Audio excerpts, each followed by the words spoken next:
having a sinister one-way conversation with someone.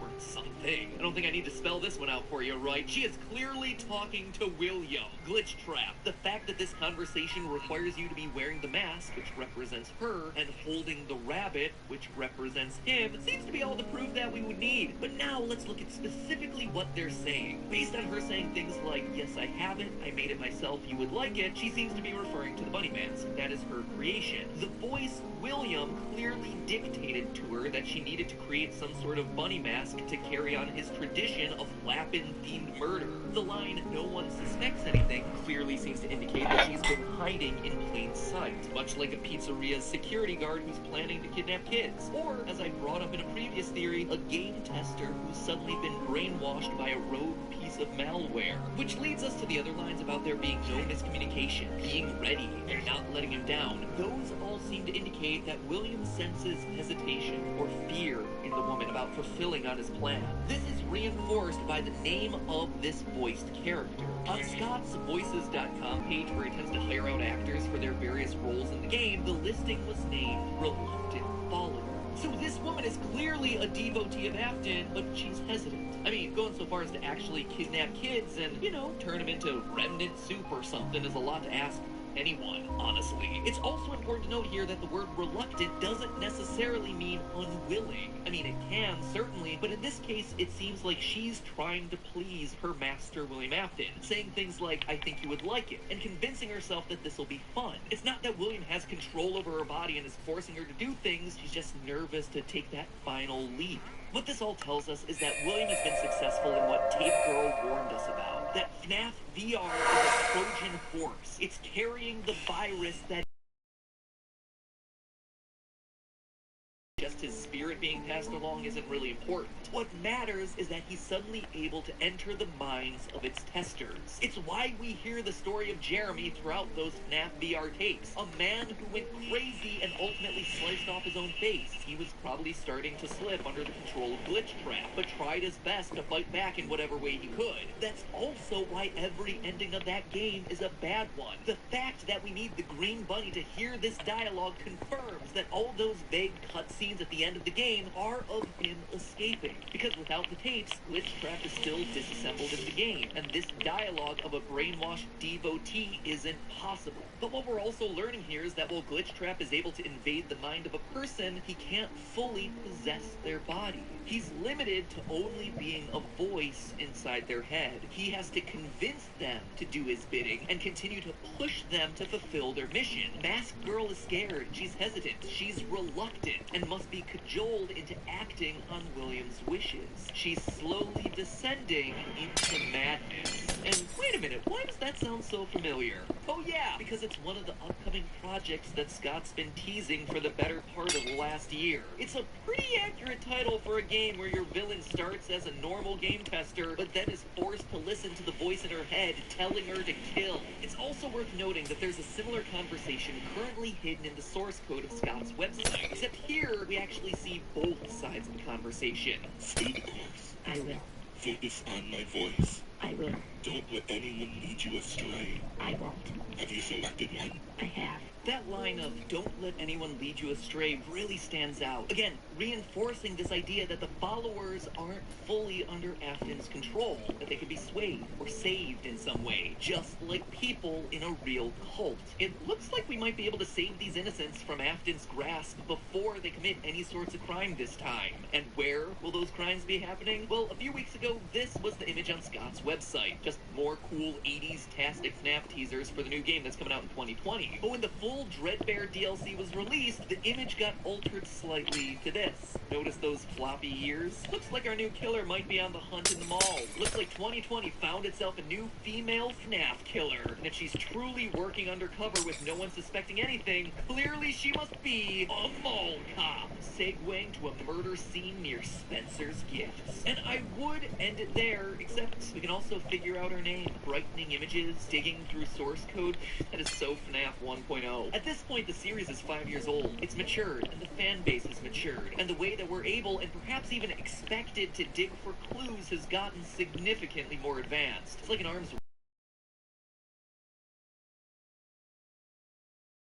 tool belt. Next time he releases something, boom, we immediately whip that tool out.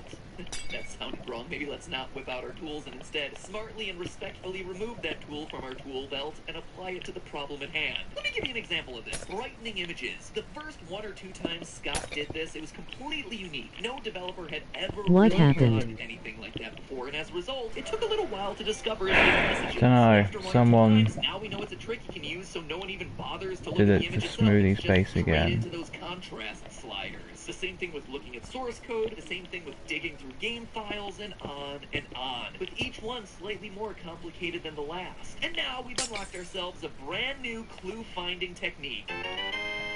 In the source code for Scott's site, the shadow image and its previous form were both named the same thing, 7_1. FNAF 7 Teaser 1, nothing too exciting there. But that's only the name that Scott wants us to see. You see, I learned a lot from making an ARG over the last year, and one of the biggest tricks is that images can be opened as... Like, what do they want from me?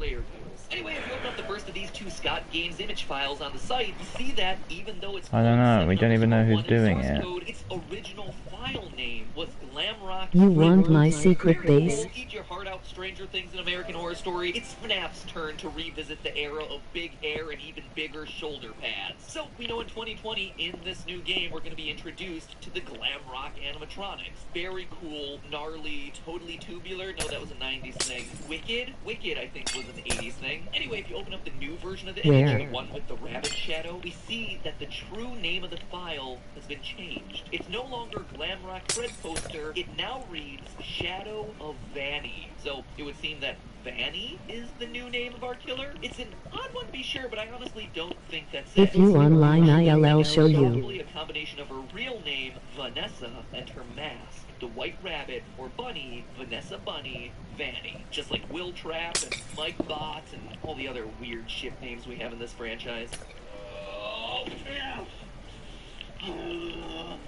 Every time. Okay, I am So on. there you have it, my friends. Preview of the coming events in the FNAF franchise.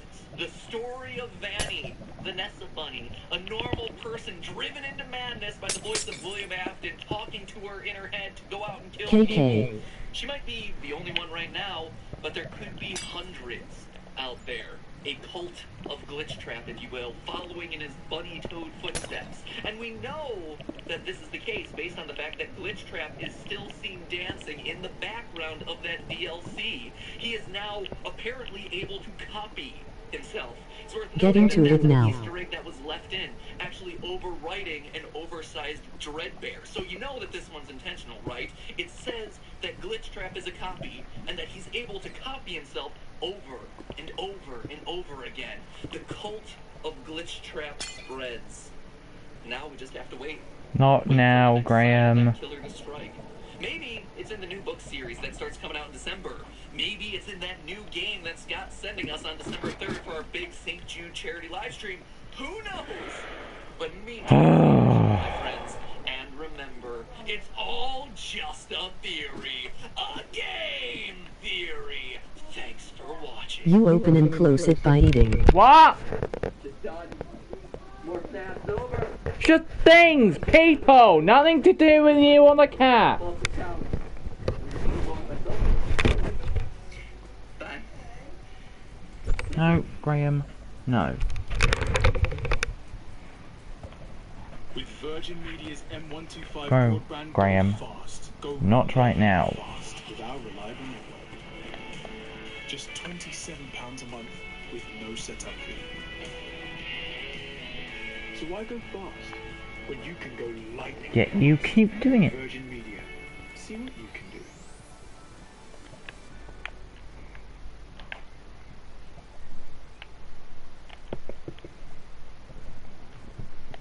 Photoshop now allows you to extend your images vertically or horizontally using its Generative Expand feature. All you need to do is select the canvas you prefer, and Photoshop's Generative Expand fills the empty space and remix your images using Photoshop. Explore Photoshop today.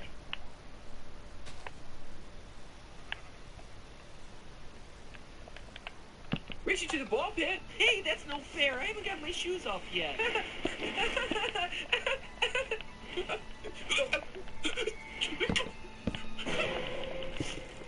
Made it. Ozzy?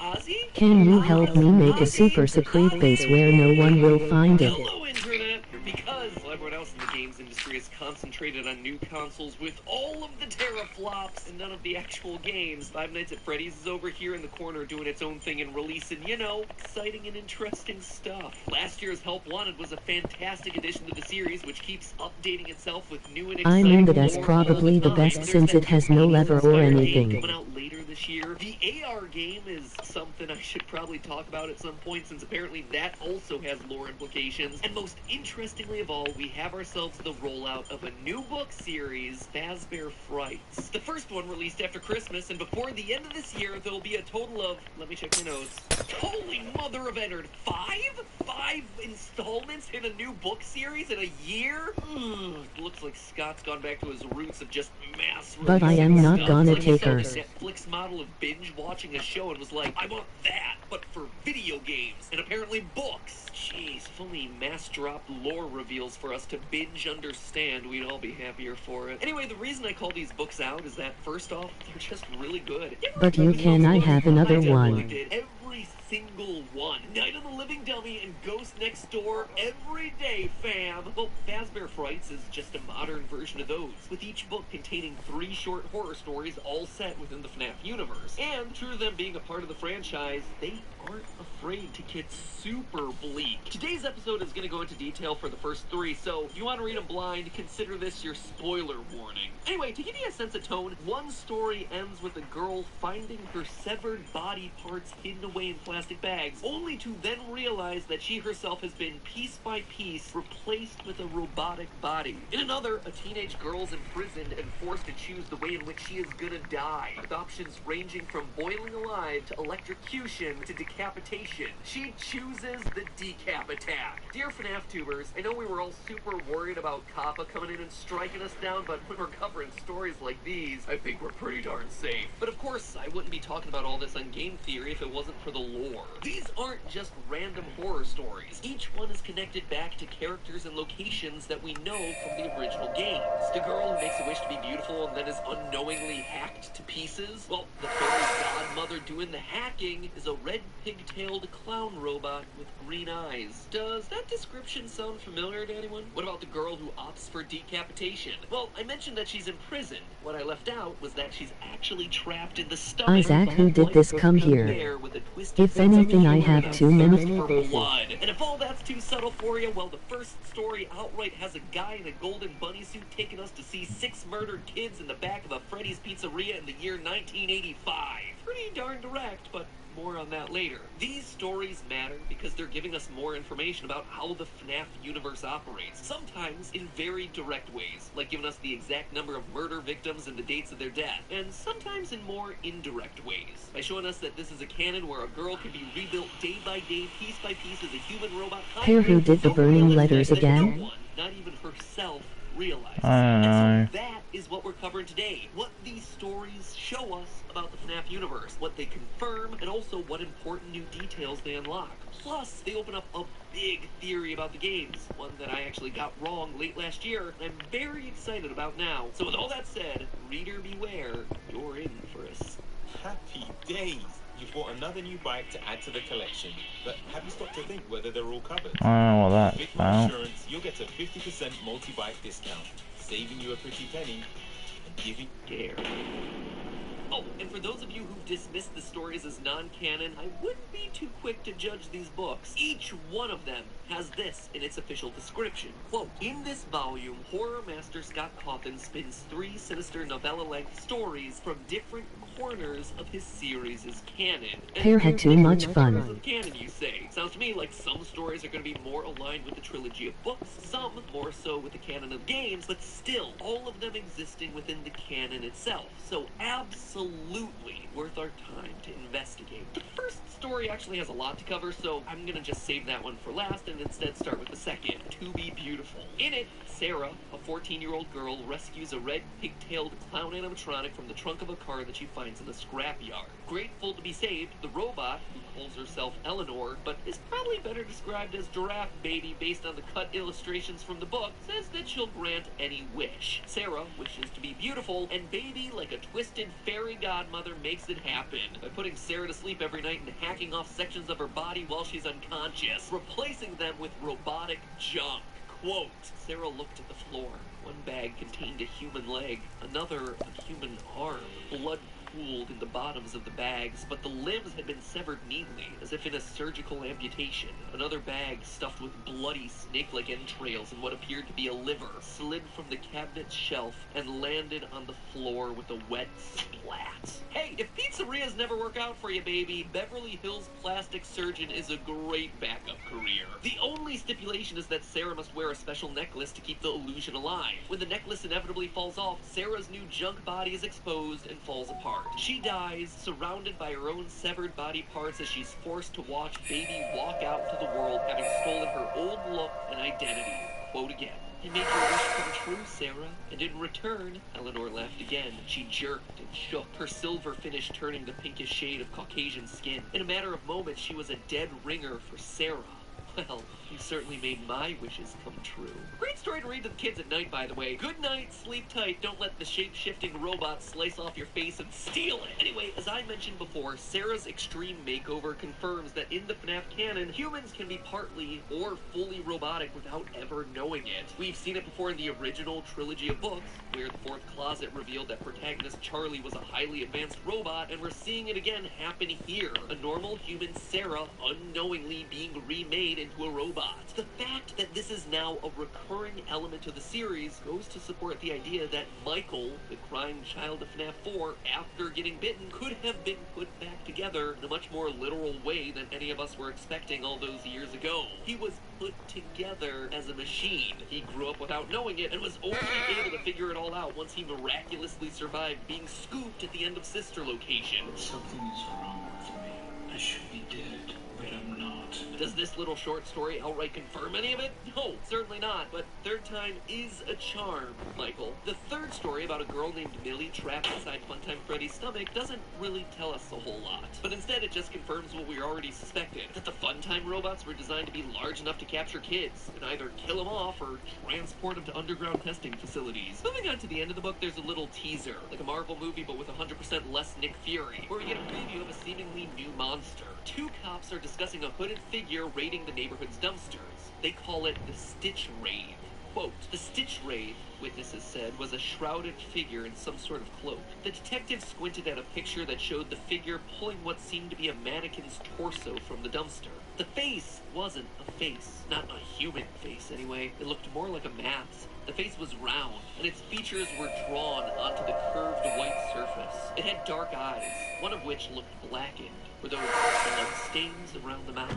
End quote. To me, the Stitch Wraith is just a cooler name for Ennard. I mean, you got yourself a creature that has a white mask with a missing, blacked-out eye, sharp, potentially bloody teeth, and a lurching walk. Definitely similar to the way that he's shown in the games. Ennard's obsession with trash would also be appropriate for the Stitch Wraith. I mean, it's just a mass of wires. You need something like a mannequin torso to give it form. We actually see the same thing with Scrap Baby's design from FNAF 6. Between games, she's clearly assimilated any and all garbage into her form to be more passable and human. To me, I gotta be honest, I just think the Stitch Raid story is cool because it shows the outside world's reaction to the Freddy creatures that we all know. It starts to show what happens after the events of the game. It connects the dots for the story after the credits finished rolling. To know that Ennard, after he escapes from Sister Location, to the in-universe people going about their daily lives is just this urban legend named the Stitch Raid, I guess that's just pretty interesting to me. I think it's fun. Anyway, it's also worth noting here that the teaser attributes 5 dead bodies to Ennard. Quote, 5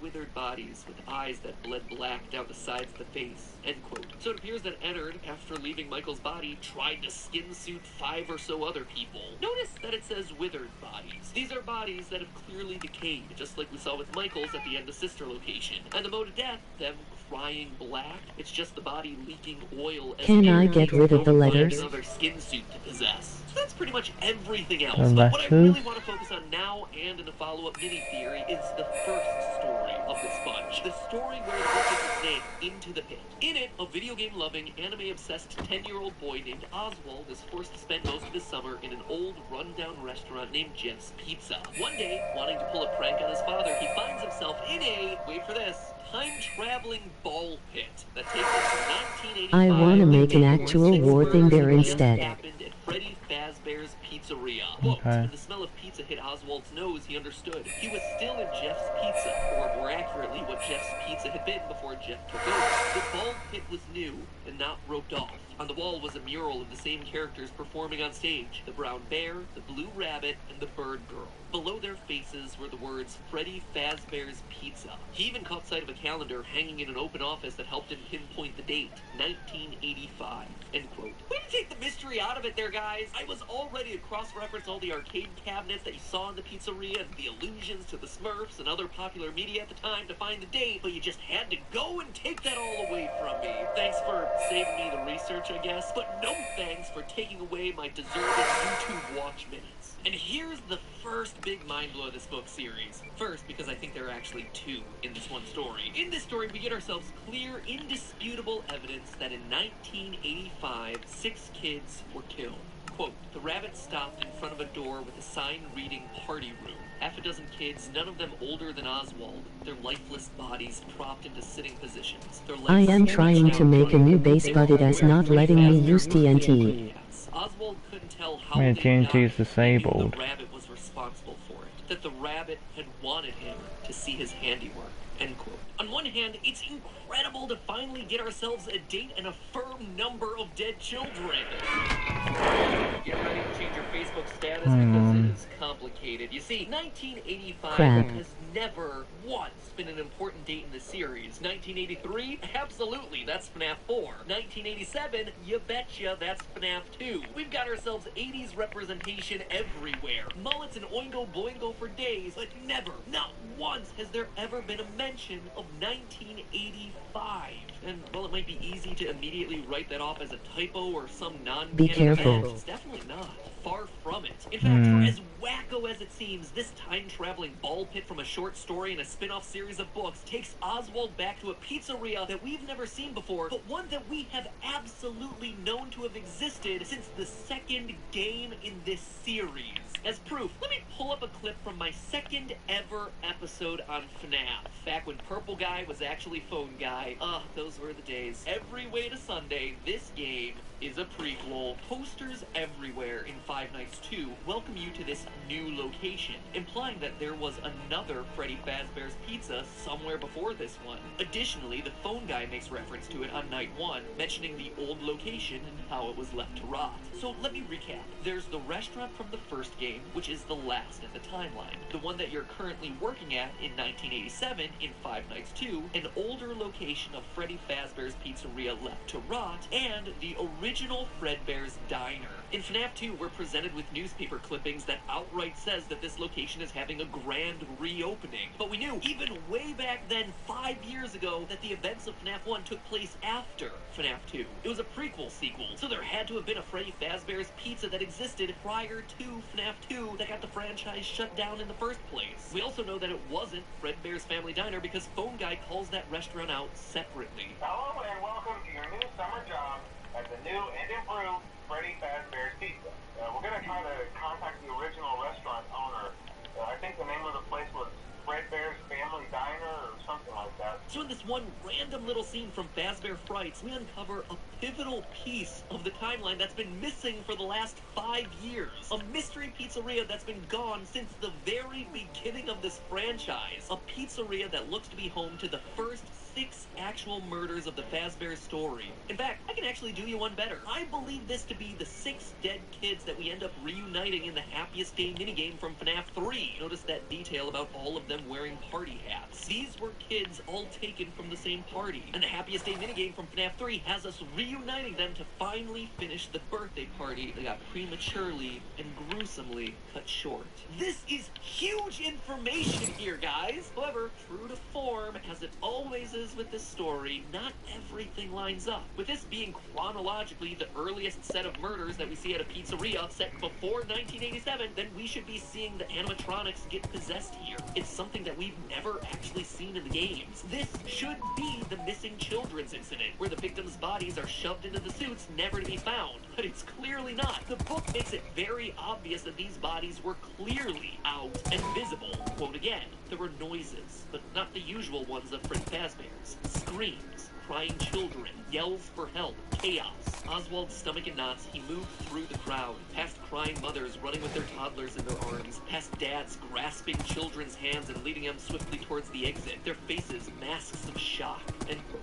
The bunny had laid out all his victims for everyone to see, a far cry from the bodies being shoved into the suits and then not being discovered for years on end, hence the missing children's incident. And we know that the missing children's incident is most likely where the animatronics got possessed because, you know, their bodies are in the suits, along with the metal. So the metal and the souls fuse together to create living animatronics, roll into FNAF 2 1987, oh my gosh, look, there's living animatronics roaming around this pizzeria. We installed security devices just because we know a murderer came around the last time.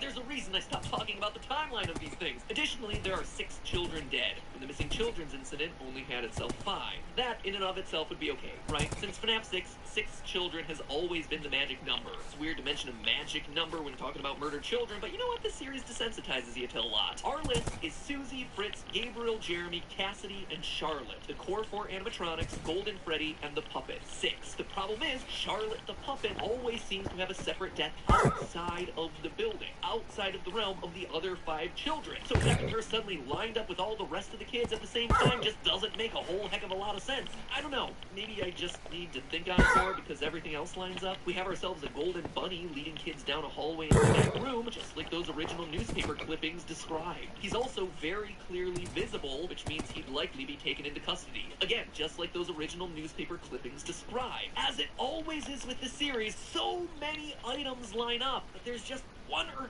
2 little details, little sticking points that make the pieces fit a little awkwardly. I honestly think, though, that this isn't the last time that we're going to be seeing this pizzeria. Remember earlier when I mentioned that new FNAF game that's coming out in 2020, a little bit later this year, probably titled Into Madness? Well, that one is set in a mall with a very 80s theme. Again, we've been talking about the Rockstar animatronics for a couple episodes now, and that's the one where they get revealed. It wouldn't be surprising for me to see that game be the one where we finally step foot inside the first ever Freddy Fazbear's. How did Snow was the most horrible decision ever made. So there you have it, my friends. The first major and a couple of minor reveals that this installment had in store for us. However, there is one final mystery that this story might help us solve. Not only does it give us a new set of murders to think about, crimes that are now chronologically the earliest that we see in the timeline, but also Into the Pit may just be giving us the identity of the person behind all of this. I don't mean behind the child murders. I mean the mystery of the man behind the games.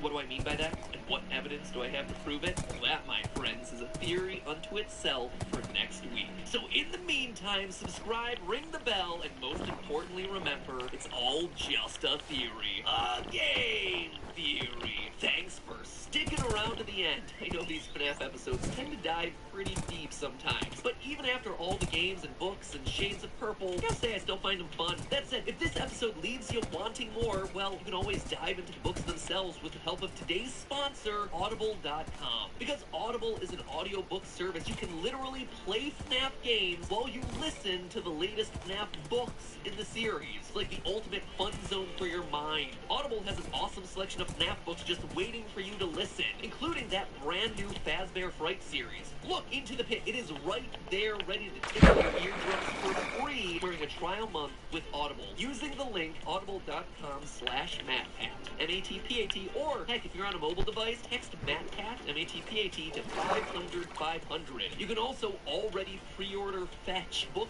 2 of the Fazbear Fright series in preparation for even more animatronic spookiness. That one's coming out as soon as March, which is just incredibly soon. I told you he's rolling these things out at a fast pace. And again, if you're tired of FNAF but you still want some creepy YA genre goodness, well then I'd highly recommend diving into Audible's library of Goosebumps titles. I mean, I told you earlier, but I absolutely devoured these things as a kid and teenager, and even now as an adult, they hold up really well as fun, easy books to listen to when you're not looking to rack your brain. So Audible has all the classic Goosebumps I loved growing up, including the two I mentioned earlier, Night of the Living Dummy, So Creepy, and Say Cheese and Die. I mean, these things are classics, so if you've read them already and you want a nostalgia hit, boom, Audible's got you covered. If you have never read Goosebumps before and you like FNAF, you are gonna love this series. I guarantee it. So get going. Your first month is free and includes any free audiobook of your choice, plus 2 Audible originals. Audible works on any connected devices, so it goes with you from work to school to the car to your local time-traveling ball pit. Just kidding. It will go to a ball pit, but you really should stay out of those things. Truly icky, icky places. So many germs. Anyway, my advice for you today, go listen to audiobooks, stay out of ball pits. Audible.com/MattPat. AUDIBLE.com/MATPAT. I'll be back in short order with the mini theory also about Fazbear Fright. I think I may have found the guy who's actually the programmer of all these games. More on that soon.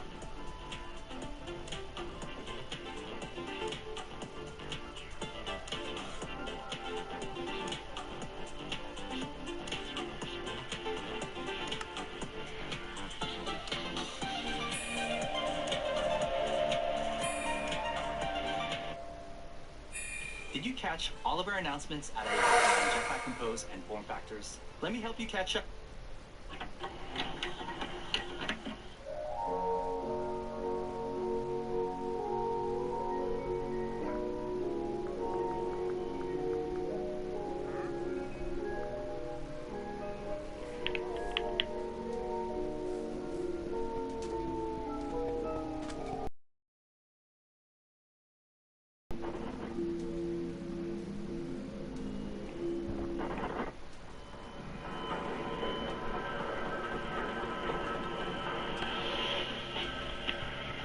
Internet, welcome to Game Theory, where today we continue our analysis of FNAF's newly released ghost stories, The Fazbear Frights. Last week we covered the majority of this book's key reveals, including the massive bombshell where we visit what is chronologically the earliest Freddy Fazbear's Pizza we've yet seen, a location that we have never visited before in any of this series canon, but one that we know to have existed somewhere in the background since the release of FNAF 2. With 6 murders set in 1985, it makes it very likely that this was the mystery location to have closed down the franchise before its grand reopening 2 years later in 1987. And that, loyal theorists, is why I scrounged through every scrap of FNAF content out there, and like entered the Stitch Raid over here. Scott throws out ideas and I'm just digging through his dumpster hoping to cobble it all together into a workable body theory thing. Whatever. As that silly children's workbook taught me years ago, some of the biggest lore reveals in this franchise can happen in the unlikeliest of places. Yeah, we're gonna reveal Golden Freddy's name in this children's workbook word search. Fantastic. Actually, it was fantastic. It was a brilliant way to do it. That said, I will not forgive dabbing Chica. Never. Truly a cursed image. But you see, I think there was one other massive lore reveal hidden in Fazbear Frights, buried amongst the tales of Extreme Makeover Robot Edition and Ball Pit Time Machine. A lore reveal that is absolutely worth our time exploring today. A lore reveal that introduces us to a character who's been helping to pull the strings since the very beginning. One who's been misleading us about the horrors of Fazbear Entertainment. Someone whose importance goes far beyond just the 40 pages he appears in throughout this book. I think Into the Pit may have just introduced us to the creator of these games. And I'm not talking about Scott Cawthon. Let me explain. One of the strangest inclusions in FNAF VR Help Wanted was a reference to a game designer that was telling lies about the horrors happening at Freddy Fazbear's Pizza. We know that Fazbear Entertainment has developed something of a bad reputation over the last few decades. And while it's true that some stories associated with our name were loosely based on actual events, the majority of them were total fabrications from the mind of a complete lunatic. Lawsuits pending. And yes, that sweet, sweet piece of man candy that you see there is Scott Scott Cawthon himself. Okay, fine, haha, funny joke there, Scott. I mean, this series likes to get self-aware. We're all familiar with that. And for a mainline title in the series, this one felt pretty extreme, but fine, cool with it. And then you keep playing the game, and what started as a one-off tongue-in-cheek joke actually becomes a critical piece. Hey, Meta, take a photo. The lore. They lied to us. They lied to all of us. They told us that the whole point of this VR game was to undo the bad PR done by a rogue indie game developer who supposedly made up a bunch of crazy stories that tarnished the brand. But it doesn't stop there. There's more twists in FNAF VR than there is in a typical M. Night Shyamalan movie. Fazbear Entertainment hired the game developer. Those indie games were designed to conceal and make light of what happened. This isn't just an attempt to rebrand. It's an elaborate cover-up. The whole thing starts with like, oh, this game designer is a joke. Psych! No, he's not. He's actually critical to the lore and is exposing the crimes happening at these restaurants. Booyah, fooled you again. He's actually one of the villains. When the dust actually settles on this plot development, what we're left with is a game designer looking like Scott Cawthon, hired by Fazbear Entertainment to make indie games, the games that we've all been playing up to this point, in order to misdirect us away from the real lore of the story. So of course, I did an episode all about how Scott Cawthon is the villain of FNAF. Let me rephrase what we just heard. Scott is one of the bad guys. He was lying to us. If FNAF VR's tapes are to be believed, pretty much everything we know from the first 3, at least, but maybe even 4, 5, heck, 6 games, could all be thrown out as complete fabrications created by Scott Cawthon for the sole reason because he was paid off by Fazbear Entertainment. Except I was wrong. Nothing new to be sure, but here, my timing couldn't have been any worse. You see, earlier that very week that I uploaded that video, Scott made a post on Reddit saying that the indie game developer from FNAF VR isn't him. Here's what he had to say. Quote, "The question is this, is Scott Cawthon now a part of FNAF lore? The short answer is no. Yes, I used my own picture for this indie developer because it's an obvious parallel, but that doesn't necessarily mean that it's actually me in universe." End quote. Yeah, Scott, you remain vague and mysterious about the lore for years. Half a decade at this point. And this one little detail is the thing that you want to clarify. And you just choose to do it right before my video on this very topic, which, while it is honestly still a perfectly valid theory, gets everyone to dismiss all of the findings for that entire theory since it's the one small detail that I get wrong and everyone focuses on. I don't have feelings about any of that at all. Scott continues, quote again. So no, I'm not canon. Only the existence of a game developer that supposedly made video games based on actual events that may or may not be a cover-up by Fazbear Entertainment is canon. Keep in mind that I do tend to use pictures of me and my family in the games, just because they're so readily available. In FNAF 4, I used a picture of a mountain range that I took while I was a truck driver in West Texas. I used a picture of a snowman that me and my older sons made together. I used a picture of a pet mockingbird that we nursed back to health one year. Do these have lore significance? Well, you probably already know the answer. End quote. Oh, I know the answer, Scott. And that answer is yes. You breathe and it becomes canon. My ever-decreasing sanity aside, it does leave open the door as to the identity of who this rogue indie developer is. And I think that Fazbear Frights' story Into the Pit reveals to us who it might actually be. Admittedly, this is a bit looser of a theory, but I think it's one worth discussing. I believe our secret game designer, the one who's been lying to us through these games, is the story's main character, Oswald, the little 10-year-old boy who winds up in a time-traveling ball pit to visit the 1985 murder scene of Freddy Fazbear's Pizza. I believe he grows up to be hired on by Fazbear Entertainment to create these games. Now, that might seem like a stretch for a character that we only get to know in the span of 40 pages, but holy Ballora! Is there a lot of evidence in those 40 pages to back that assertion up? Shortly into his story, Oswald is shown to be obsessed with animatronics for no apparent reason. Quote from the book. He didn't know why, but lately he'd been drawing mechanical animals, bears, bunnies, and birds. He imagined them being human size and moving with the jerkiness of robots in an old science fiction movie. Sometimes he drew the animals' exposed metal skeletons or sketched them with the fur peeled back.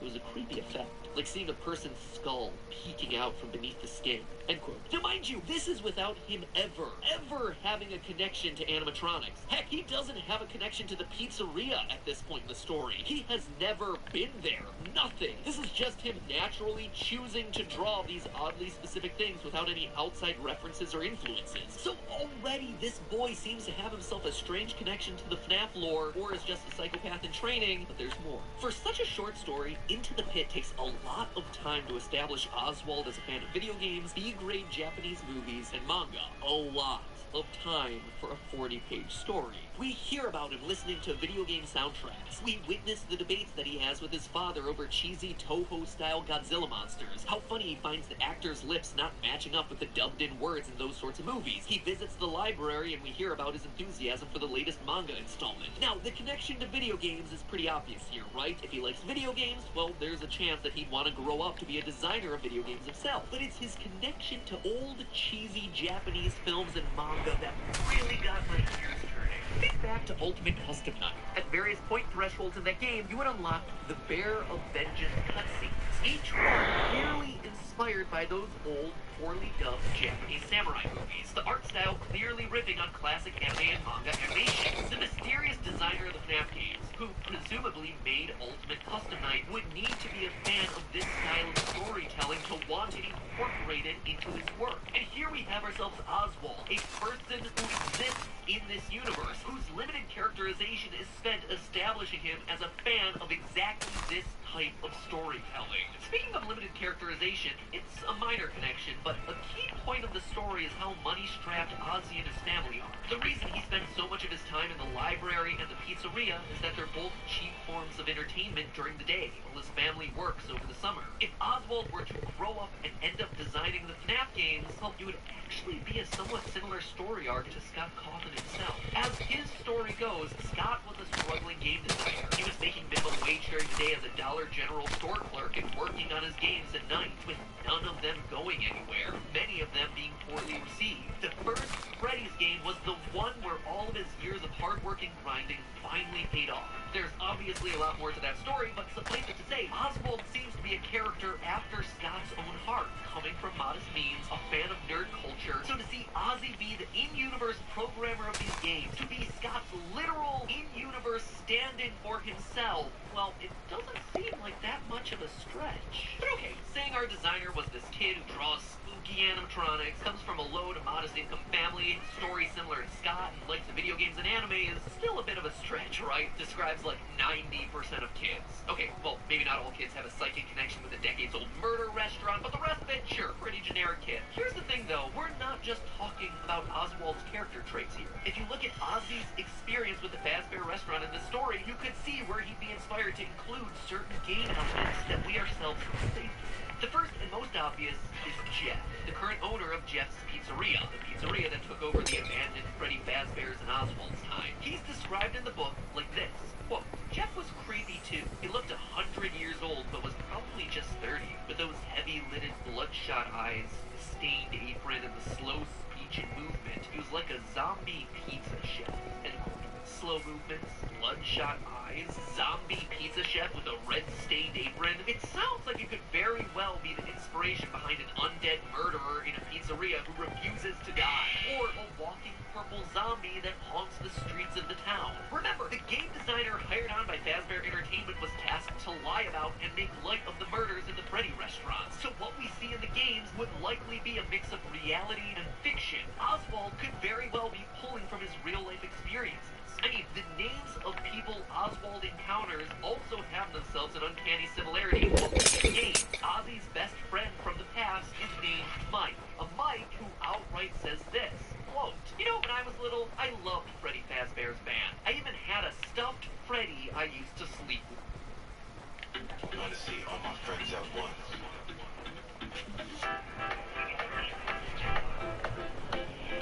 End quote.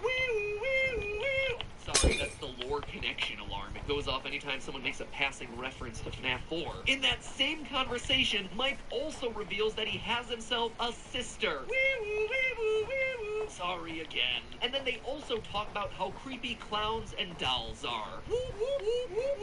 Apologies, that's my other alarm. That's the sister location revelation alarm. Anyway, it doesn't seem to be Mike Afton or Mike Emily. Oh, you can bet I checked into that one. But these conversations could certainly have inspired Oswald to make a character named Mike, who lives and loves the Freddy Fazbear franchise, who has himself a favorite Freddy plush, who has a sister who loves dolls and becomes a really creepy clown doll hybrid who commands an army of dolls herself. Later in the book, Oswald meets a girl named Gabrielle, who loves Greek myth and gives him the courage to fight back against Golden Bonnie. Gabrielle is a very random character, but one with, again, a very important name. One that is, once again, shockingly similar to one of the kids that we find on our gravestone, Gabriel. Even the theme of this short story could have inspired Oswald's games. You see,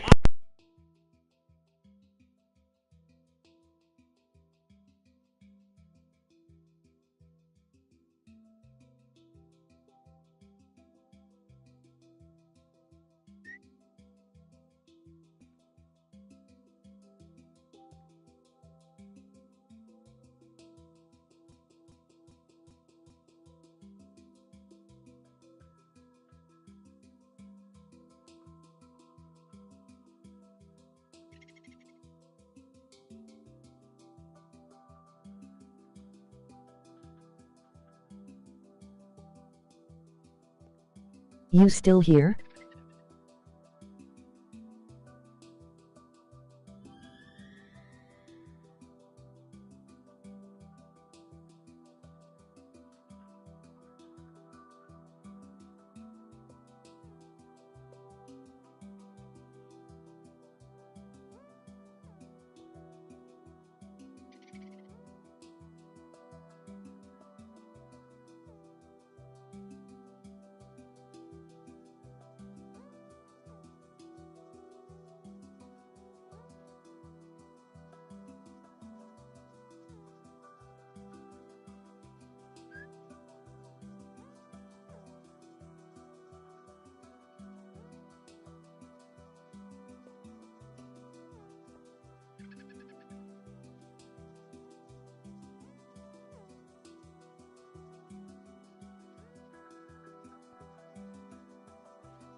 is imminent.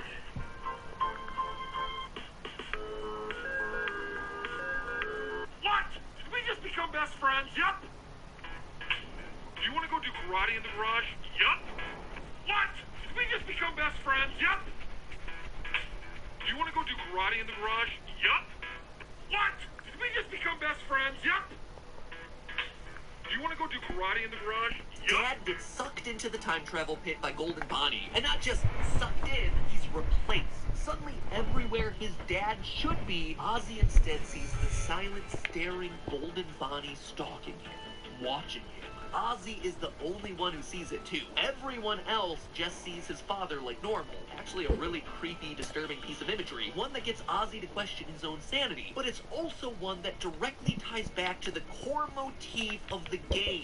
A father, William Afton, becoming a golden bunny to terrorize kids, including his own son. A son who then has to go out, seek, and ultimately rescue his father in order to end the nightmare. And then you just have random lines inserted into the story that kind of fit but kind of don't, but are also oddly specific to key moments throughout One the sec, franchise. KILL make you Every faster. day you toss me out on the street Okay. like garbage, end quote, which are reminiscent of the FNAF 6 salvage minigames, with animatronics literally being thrown out on the street. This line, as Ozzy says it in the context of the scene, is kind of awkward, but if you're looking at it through the lens of, hey, this is actually a lore connection back to the games, now all of a sudden it fits perfectly. There are just so many details that line up between Oswald's character, the people he meets, and the things that he goes through that line up with someone who could have made the FNAF games, who could have concocted parts and pieces of this story. Even motive-wise, it makes sense. Maybe Fazbear hires him on because they know he knows the truth, and it's to get him to shut up. Maybe Ozzy accepts the money because A, he's poor, and B, he's scared. He knows what they can do to him. I mean, will any of this ever come into play in any way, shape, or form? Unclear, probably not, but one, it actually may be able to help us better separate out the truth from the fiction in the early games Holy of this crap. franchise. Like knowing zombie people were inspired by Jeff, the owner of Jeff's Pizzeria, the zombie guy, may take all of that information off the table and really let us focus in on what truly matters, a specific subset of murders. But even if it doesn't do anything grandiose like that too, I wouldn't be surprised if we end up seeing Oswald again at some point. I mean, already there's a new teaser for the next installment of Fazbear Fright, Fetch, up on Scott's website, so you can bet that we're going to have a lot more to say about this series and its connections with the games in the coming months. But hey, that's just a theory. A game theory. Thanks for watching.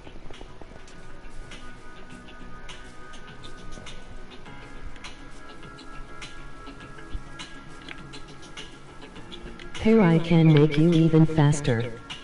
Oh god.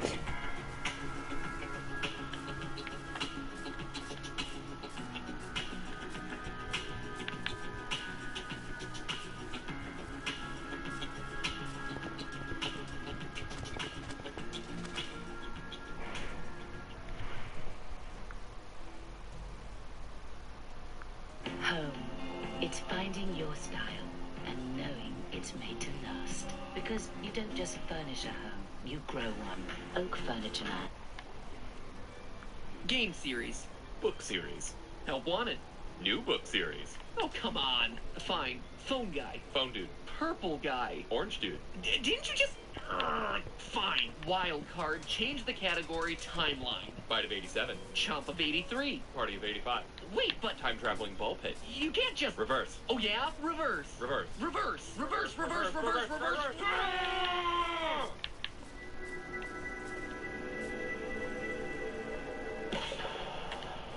Hello, Internet. Holy Welcome to crap. Game Theory. Another day, another installment in the FNAF multimedia conglomerate. So, at this point, some people in the FNAF community really hate my guts. Like, bring me through a meat grinder and feed me to a rabid dog animatronic levels of hate. Like, for instance, this comment, and I'll read it exactly as written to stay true to his authorial You fast enough yet? As a hard-care FNAF fan, he's a embracement to FNAF tourists. He insists on using the box to proof his stupid theories, and they don't even make sense. He sooks and thinks thinks he's smart, but he's not. I wish he would stoop. He then goes on to rant for a paragraph about how unrealistic time travel is in a franchise about robot rabbits haunted by ghost metal, but I think you get the point. And though I use this one really over-the-top extreme comment as an example, seeing stuff like this is a bummer, because I don't know if you can tell, but I really do like this franchise, and I see my role in it as a person just connecting ideas or presenting new threads to consider in a franchise that at this point is massive and really, really confusing.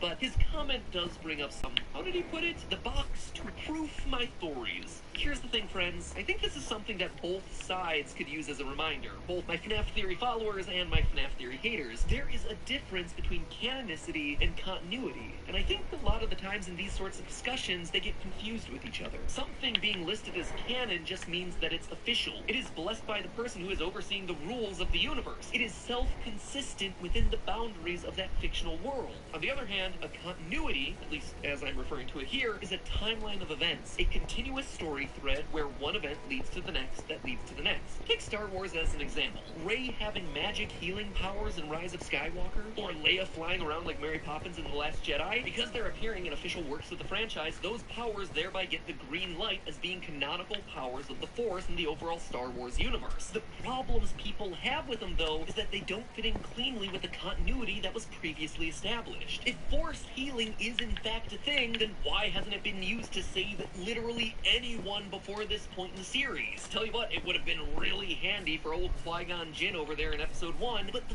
fact remains, healing is now a canonical Force power, which means that the canonicity of certain powers is presenting challenges to the established continuity of events that came before. Now, this is where FNAF comes in. You see, you can have multiple continuities all existing under the same canon, and it appears as though this is how the FNAF franchise is working. The original novels and the original games exist in an alternate universe from one another. They are separate continuities, and yet they are all deemed canon. This was all expressly stated by Scott years ago. Quote, so yes, the book is canon, just as the games are. That doesn't mean that they are intended to fit together like two puzzle pieces. The book is a reimagining of the Five Nights at Freddy's story, and if you go into it with that mindset, I think you'll really enjoy it. End quote. Now, what I've been trying to do with my theories, and what I think some people on both sides misunderstand, is that I'm not trying to use the books to solve a continuity. I'm trying to use the books to establish a canon that will then allow us to solve a continuity. The books present us with themes, concepts, characters, and motivations in one continuity that can then inform our understanding of a separate continuity, or at the very least give us questions that we can ask of that continuity. Charlie being a robot in the books tells us that in the canon of the Five Nights world, passable humanoid robots can actually be a thing. So are there any characters in the games who this may or may not apply to? I don't know, but it's a question that we owe it to ourselves to ask because it's been established to be canon within this franchise. Do we know what these little pins are on Baby's design here in the game? No idea. In fact, most people probably didn't even remember that they existed in the first place. But in the books, they play an important role. These are the things that allow Baby to transform into a human disguise. Now, is that necessarily what they're doing in the game? No, definitely not. Is the best and likely only clue for what they really are coming from a separate continuity? Yeah, in this case, yes it is. This isn't us trying to shove puzzle pieces together like Scott warned us against. It's about seeing that in one puzzle, there's a piece that fits in a certain location, and in a separate puzzle, you have a similar piece that might end up acting in a similar way. And here's the thing, you don't have to take my word on any of this anymore. Scott recently made a new post about all of this to clarify the situation. In response to the question of whether the lore of FNAF is solvable, he said this: all I can do is say that some questions will be answered, even if it may not always be the answer you wanted. Be patient. Let me at least say this: future games will look forward, but look to the novels to fill in some of the blanks to the past. So there you have it, from the creator himself. Does including the books in our discussions make things messy and complicated? Sure, but remember what franchise we're talking about here, friends. Messy and complicated is like the formal first name that Five Nights at Freddy's never uses. Call it McFNAF. Messy, complicated Five Nights at Freddy's. The long and short of it is that when it comes to this franchise, we as theorists have always had to be discerning over what clues are helpful and which ones are just red herrings. This is no different now. Back when we only had the games, we did it with the number of Foxy Toads and Freddy buttons. Did a missing button mean it was a new animatronic? Sometimes yes, sometimes no. Now we just have to do it with time-traveling ball pits and sound illusion discs. And here's the last thing I'm going to say on the issue, and hopefully it's the last time that I have to talk about it. At this point, where there's soon to be more books than there are games in this franchise, take a minute to wrap your head around that one. To dismiss the books entirely at this point is just short-sighted. And I'm not just just saying that because we're referenced in the new book, Fetch. Yeah, seriously, we're in it. From page, I read it on digital, so it's like page 250 out of 3,127. Quote, Greg did tune back in, though, when Kimberly Bergstrom raised her hand. Well, he sort of tuned back in. He heard her question, is this just a theory? She probably didn't actually say it that way. That was just my creative interpretation of that line. Look, Ma, I'm an inside joke hidden inside the second installment of a multi-volume scholastic book series. Made it. Anyway, meta discussion over. Let's talk about this new book and what it means for the franchise, shall we? Fazbear Frights #2 Fetch was recently released, and it is, well, if I'm being honest, it feels much less connected to the series than the first one. Don't get me wrong, the stories are still really good, if not even darker than the original 3. I mean, one has a young girl outright being mauled to death and wrapped in a sheet while she lays there dying, so pretty intense stuff. But the connections to the main lore are definitely a bit shakier this time around. I mean, the first book, Into the Pit, featured cameo performances by Golden Bonnie, Baby, Funtime Freddy, the Missing Children's Choir, and more. This one, meanwhile, introduces us to a lot of new things. A smartphone-powered animatronic dog named Fetch. Tiny, free-roaming versions of Freddy Fazbear called Lonely Freddies. We do get some quality time with Plushtrap, but, you know, it's Plushtrap. Like the D-Stringer in the FNAF canon alongside the Bitty Babs and the Endoskeleton 2. Is that a hot take? Did I just offend the Plushtrap stands? I mean, the runt barely squeaked into Ultimate Custom Night as is. I'm just saying here, guys. Anyway, let's walk through these 3 new horror stories and what they mean for the franchise, shall we? Story number 1, Fetch. Greg and his 2 friends, Hattie, and Cyril live near Olympia, Washington. Greg feels compelled to explore an old abandoned Freddy's restaurant where he discovers Fetch, a fearsome animatronic dog with sharp teeth and an even sharper understanding of texting lingo. Quote, how long has this place been empty? Greg asks. Fetch looks like he's older than my dad, but smartphones haven't been around that long. End quote. After getting scared out of the pizzeria, the dog goes on to fetch whatever Greg wants with increasingly disastrous results. Killing a dog, ripping his uncle's finger off, and eventually retrieving his school crush in the worst way possible. It's actually a pretty simple story, but there are 2 big things to call out about it. First, it continues a theme that we're starting to see develop in these books. Kids are being drawn to these restaurants. It's never explained in the story, but Greg feels compelled to go to Freddy's by some unseen force. Quote from the book, this might be what he'd felt in the field, what had called him here. And again, a bit later in that chapter, Greg was afraid he might not have gotten what he was there for, had he done what he was meant to do. End quote. Greg is now the second character to have some sort of psychic connection to these restaurants. As I talked about in our last theory, Oswald from Into the Pit had the exact same thing, where he inexplicably found himself drawing horrific animatronic monsters without ever knowing about Freddy's to begin with. It's also worth noting that both are the first stories in their respective books. It'll be interesting to see whether this trend holds in future installments. The second important part of the story, though, is that it clearly establishes Freddy's as a place where technology is advanced far beyond where the rest of society is. As I read in that earlier quote, Fetch can connect to smart devices like cell phones despite being older than the kid's parents. The reason I call this out is that in theory crafting for this franchise, I've seen a lot of theorists use the more modern, sleeker designed Funtime animatronics to put them later in timelines. But it seems like this story is telling us that those sorts of details don't matter. Freddy's is and will always be fantastically ahead of the curve when it comes to technology, especially technology for kidnapping small children. There was a bit more in that story about random event generators and plants/machines being able to read our minds and summoning stuff to you via mental focus, but I can't quite think of how it's important to any of the actual overarching narratives for the franchise, so maybe it's a discussion for a mini-theory at some point down the line, but for now, I'm just gonna skip it. Story number 2, we'll come back to in a minute, as that one has the most to discuss. Story number 3, out of stock. A new Plushtrap toy, the Plushtrap Chaser, a light-activated chomping green rabbit, is all the rage, selling out at stores across the nation. It also retails for $79.99, so Scott be making those fat stacks both IRL and in the book world for his killer merch. A boy named Oscar, fed up with never getting what he wants, shoplifts the last one that someone had supposedly returned for being defective.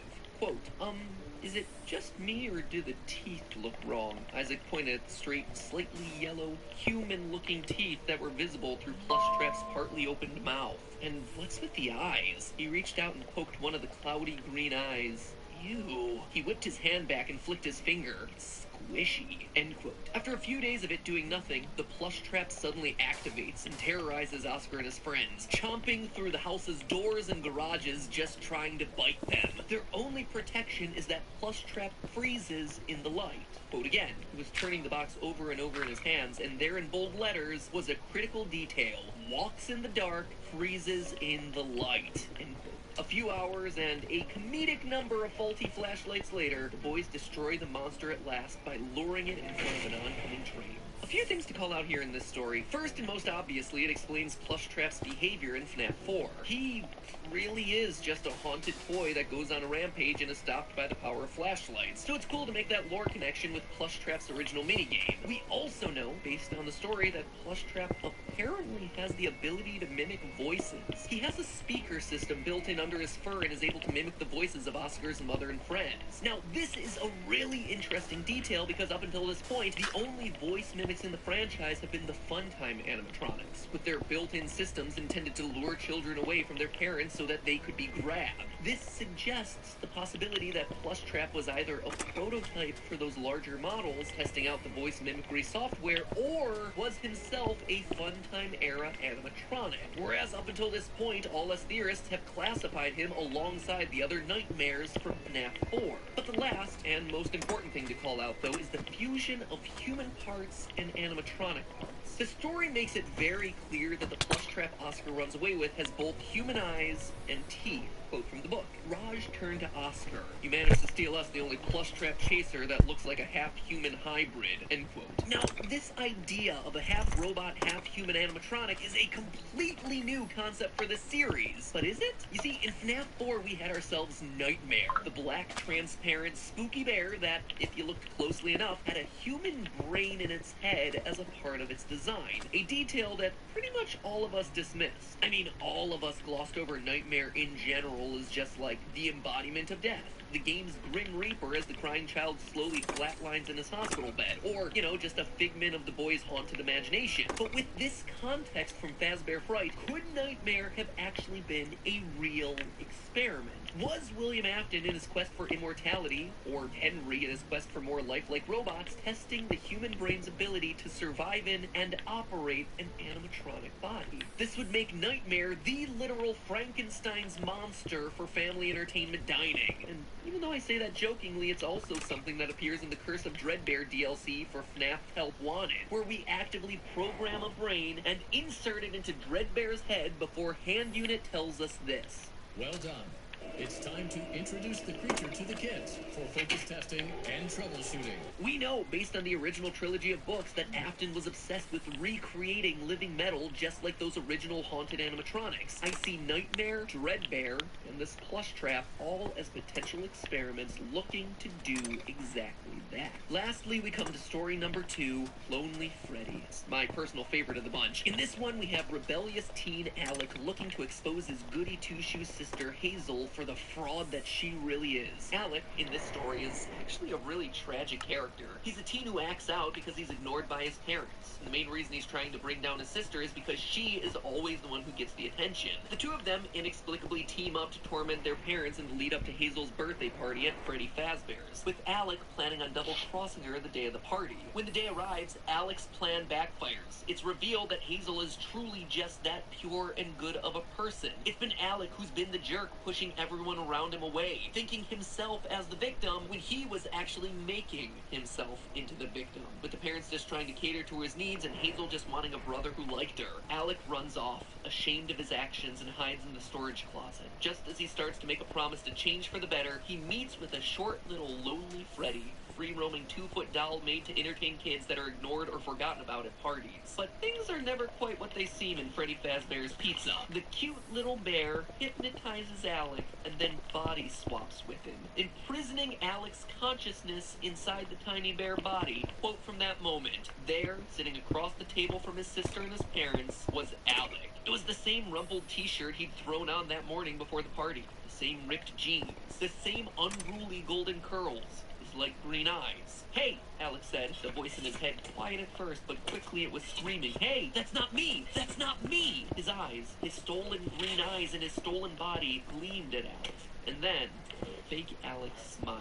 As Alec, trapped in the Lonely Freddy, was carried away by a store employee, he saw fake Alec wink at him from the table before returning his attention to a smiling, happy family. Dark, right? And Alec isn't alone. After he's puked on by one of the kids at the party, he's picked up and thrown into the dumpster, where he meets a couple new friends. One final quote.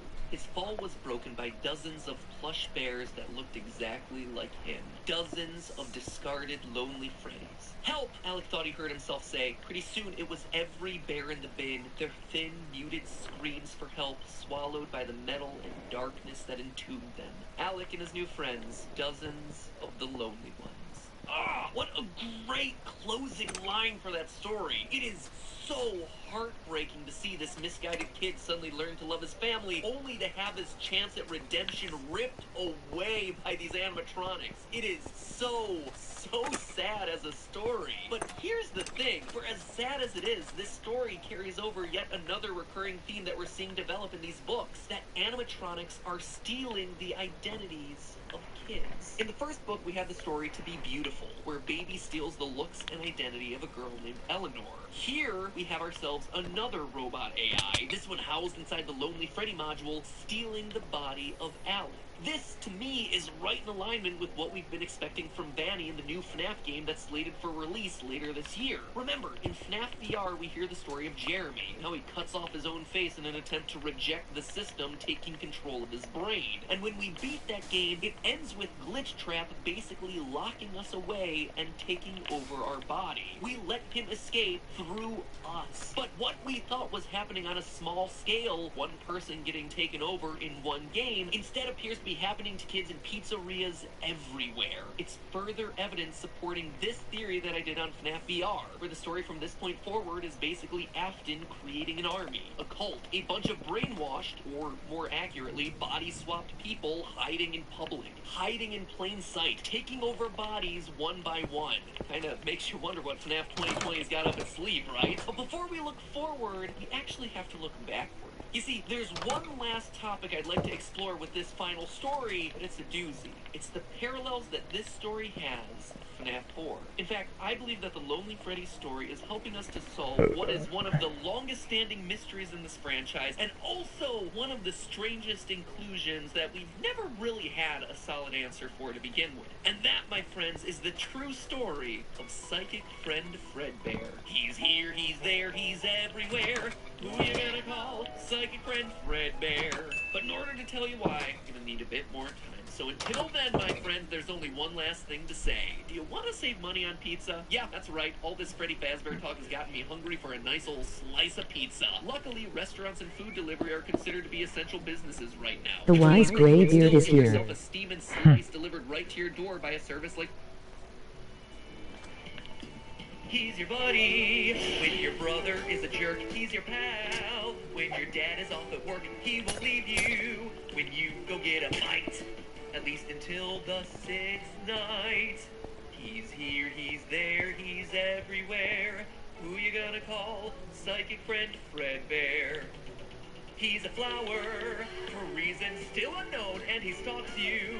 On your way back home, he makes a promise that throws off all the lore. Seriously, Scott, what is this line for? And is it supposed to be in a slightly different yellow font here? Are you meaning this to be figurative or literal? Because if it's literal, you are opening up a literal can of worms. He's here, he's there, he's everywhere. Who you gonna call? Psychic Friend Fredbear. He's here, he's there, he's everywhere. Who you gonna call? Psychic Friend Fredbear.